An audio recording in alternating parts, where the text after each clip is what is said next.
ایک سجیشن ہے وہ آپ لے لیجیے، اپنے ڈیجیٹل میڈیا کا نام لیا. ڈیجیٹل میڈیا نے اسپیشلی تحریک انصاف اور بہت ڈپینڈنٹ ہے ڈیجیٹل میڈیا کے اوپر، آپ لوگوں کے اوپر پابندیاں بھی بہت ساری لگی.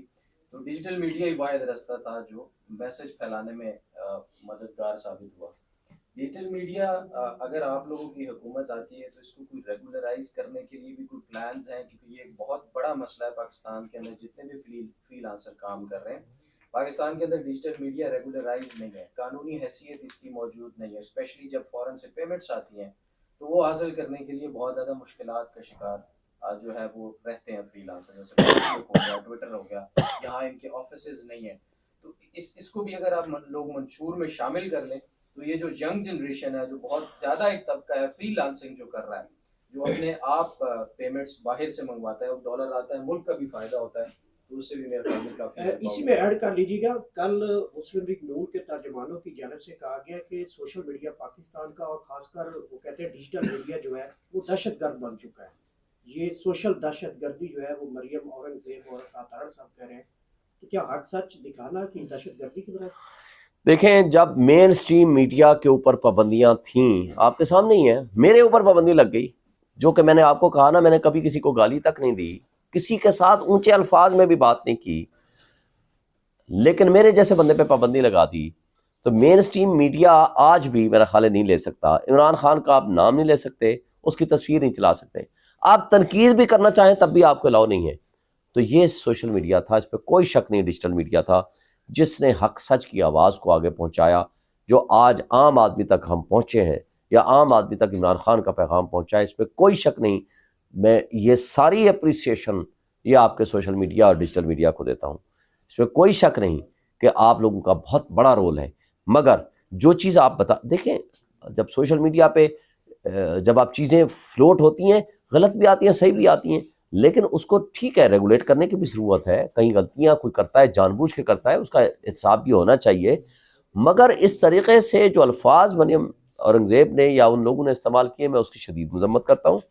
انشاءاللہ آپ کی پروپوزل آ گئی، اللہ تعالیٰ کامیابی دے، ہم اس پوزیشن میں آئے گورنمنٹ آنے میں، آپ کی کنسلٹیشن کے ساتھ بالکل ہم لا بنائیں گے.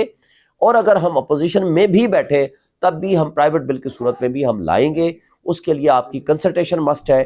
کوئی ایسی ڈسپیوٹڈ بات نہ رہ جائے کہ تاکہ کسی بھی ایک سیگمنٹ کو کوئی تکلیف ہو. ہم کنسلٹ کریں، میں خود، میری خدمات حاضر ہیں آپ کے لیے. اور آپ نے دیکھا، آپ نے دکھایا، خالی کرسیاں پڑی ہوئی ہیں پی ایم ایل این والوں کی، آپ نے خالی کرسیاں دکھائیں، اگلے دن پرچہ کر دیا یا اٹھا کے لے گئے. بھائی ایک سچ بتا، میرے اوپر کتنی دفعہ تنقید ہوئی ہے، میرے پہ تنقید کی ہے. ہم سب لوگ ایک دوسرے پہ بات کرتے ہیں، کھل کے کرتے ہیں. میں غلطی کروں گا، میرے پہ آپ تنقید کرنا آپ کا حق ہے، آپ کریں. لیکن اگر میں بات، میرا پھر موقف بھی لیں، اور آپ لیتے ہیں موقف میرا، اور الحمدللہ آپ لوگوں نے حق سچ کا ساتھ دیا ہے اور دے رہے ہیں. لیکن اس لیے میں نہیں سمجھتا کہ کسی حوالے سے سوشل میڈیا کو یا ڈیجیٹل میڈیا کو کوئی مشکلات ہونی چاہیے. جو بھی کوئی مشکلات ہیں جن کو ہم حل کر سکتے ہیں لیگلی اور یا لیجسلیشن کے ذریعے، میرا آپ سے وعدہ ہے کہ ہم انشاءاللہ پوری طرح کوشش کریں گے. اچھا سر، ایک بتائیے گا، آپ نے اب تک جو آپ کی جدوجہد ہے وہ جاری ہے، خاص طور پر اپنے مینڈیٹ کے حوالے سے، سیٹوں کے حوالے سے بھی آپ کی جدوجہد ایک جاری ہے، لیکن سر آپ کا معاشی پلان کیا ہے؟ خاص طور پر کے پی کے میں 10 سال پی ٹی آئی کی گورنمنٹ رہی تو وہاں پہ اب تنخواہیں دینے کے پیسے بھی نہیں ہیں اس وقت سرکاری افسران کو. آپ کے دور میں پی ٹی آئی کی گورنمنٹ میں سب سے زیادہ قرضہ لیا گیا، اور وفاق میں ایس آئی ایف سی بنائی گئی ہے اکنامکس کے حوالے سے، معیشت کے حوالے سے. اس حوالے سے پی ٹی آئی کا کیا پلان ہوگا؟ دیکھیں، ایک بات تو آپ کو بتا دیں کہ جو منشور ہے ہمارا چھپ چکا ہے، وہ آپ کے سامنے بھی آ چکا ہے. یہ بہتر ہوتا کہ پھر میرا کوئی معاشی ایکسپرٹ میرے ساتھ بیٹھا ہوتا تو آپ کو فیکٹس اینڈ فگرز میں بتاتا، چونکہ I am not a financial expert. ایک بات صرف میں جانتا ہوں، بہت بڑی ذمہ داری ہے اس وقت کے پی کے میں ہمارے لیے اوپر. تیسری مرتبہ عوام ہمیں حکومت دے رہی ہے، تو میں سمجھتا ہوں کہ پرفارمنس سب سے بہتر انشاءاللہ آپ کی کے پی کے میں ملے گی. مگر آپ کو صرف فیکٹس 1 منٹ کے لیے میں دے دوں، آپ جس دن ہماری حکومت گرائے گی 6.2% جی ڈی پی تھی، یہ لوگ تقریباً 0.3 پہ چھوڑ کے گئے ہیں. اسی طرح آپ اٹھا لو، 0 سے 5% چانس آف ڈیفالٹ تھا، ان کے خواجہ آصف نے کہا ہم ڈیفالٹ کر چکے ہیں.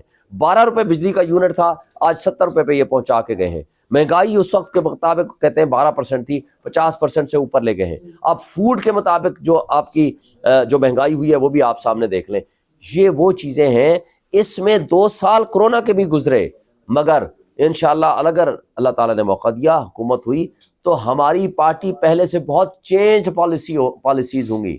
ہم یہ کٹ لگائیں گے. آپ کو پتہ ہے 18 بلین ڈالر سالانہ مفت برآمد مل رہی ہیں اشرافیہ کو، جس کو میں اشرافیہ نہیں بدماشیہ کہتا ہوں. وہ 18 بلین ڈالر سالانہ مفت برآمد لے رہے ہیں.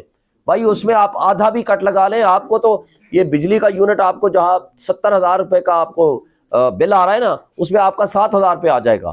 آپ کریں نا. اور یہ سخت فیصلے کون کر سکتا ہے؟ جس کو پبلک سپورٹ ہوگی، جو عام آدمی کے ساتھ کھڑا ہوگا، عام آدمی کی نے جس نے ووٹ دیا ہوگا.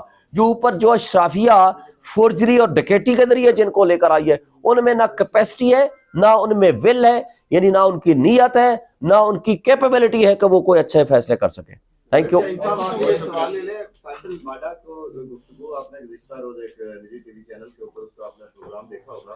وہ آپ کو تو کٹ پتلیاں کہہ رہے ہیں کہ یہ لوگ ہیں کون جو آ کے آج ہم نے تو خون پسینہ اپنا دیا ہے پارٹی کے اندر، اپنے پیسہ دیا ہے، اپنی جانیں اس میں ضائع کی ہیں، اپنا مطلب ٹائم وہاں پہ اسپینڈ کیا. تو آپ کٹ پتلی، آپ تمام جتنے بھی لوگ ابھی جو نیوز دے رہے ہیں پاکستان تحریک انصاف میں، آپ کو تو وہ کٹ پتلی کہہ رہے ہیں. تو کیا دیکھیں میرا خیال ہے ایک بندے کی ذات کی بات کر کے تو ہمیں جو بھی وہ کہہ دیں. کٹ پتلی کون ہوتا ہے پہلے یہ سمجھ لیں. کٹ پتلی وہاں ہے، اب ہم مقبوضہ کشمیر کے وزیر اعلیٰ کو کہتے ہیں نا وہ کٹ پتلی ہے. کیا مقصد ہے؟ کہ وہ لوگوں کے ووٹ کے بغیر، ووٹوں کے مینڈیٹ کے بغیر آیا ہوتا ہے. وہ زور زبردستی کر کے آئے ہوتے ہیں کیونکہ عوام کا مینڈیٹ ان کے ساتھ نہیں ہے. وہ ہے کٹ پتلی. آج کٹ پتلی کون ہے؟ خیر فیصل واڈا کی تو میں ود ریسپیکٹ، اس کی ذاتی تو کچھ بھی نہیں، نہ اس کا آگا ہے، نہ پیچھا ہے، نہ وہ ایم این اے ہے، نہ سینیٹر ہے.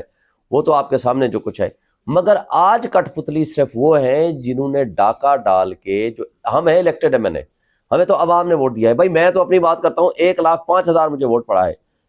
1,05,000 والے کو کہتے ہیں ہم نہیں مانتے، جو 50,000 والا کہتے ہیں اس کو ہم. وہ ہوتا ہے کٹ پتلی جو اوپر سے مسلط کیا گیا ہو، جس کے پاس عوام کا مینڈیٹ نہ ہو. یہ وہ کٹ پتلی نظر آئیں گے جو نہ عوام کا سامنا کر سکتے ہیں، نہ آپ کا سامنا کر سکتے ہیں، نہ وہ کسی شادی غمی میں جانے کے قابل ہیں. اس لیے کٹ پتلی کیا ہے، پپٹس کون ہیں، اور ٹیسٹ ٹیوب بیبی کے ذریعے پیدا شدہ جو سو کارڈ لیڈرشپ ہے وہ کون ہے، کون کہاں سے وہ کیا کہتے ہیں انسٹرکشنز لیتا ہے. وہ آپ نہ سوشل میڈیا سے چھپے ہوئے ہیں، نہ ڈیجیٹل مین اسٹریم میڈیا سے چھپے ہوئے ہیں. سب کردار سب ایک کے سامنے ہے. وہ پرانے زمانے وہ تو کہتے تھے نا آگے منکر نکیر لکھ رہے ہیں. آج کل تو آپ سب کچھ چھاپ بھی رہے ہیں، لکھ بھی رہے ہیں، آپ کے پاس سب کچھ ہر ایک کا کٹا چٹا ہے. نہیں بالکل نہیں سمجھتا. اس کا کیا تعلق ہے؟ میں وہی تو کہہ رہا ہوں نا کہ جہاں کے ترجمان ہیں ان سے پوچھیں نا کہاں کی ترجمانی کرتے ہیں. میں نے ان کو کہہ دیا تھا ایک دن، جن کے ترجمان ہیں میں ان کو کہہ دیا تھا میڈیا پہ ہی بیٹھ کے بتا دیا تھا. تھینک یو، بہت شکریہ جی. بہت شکریہ.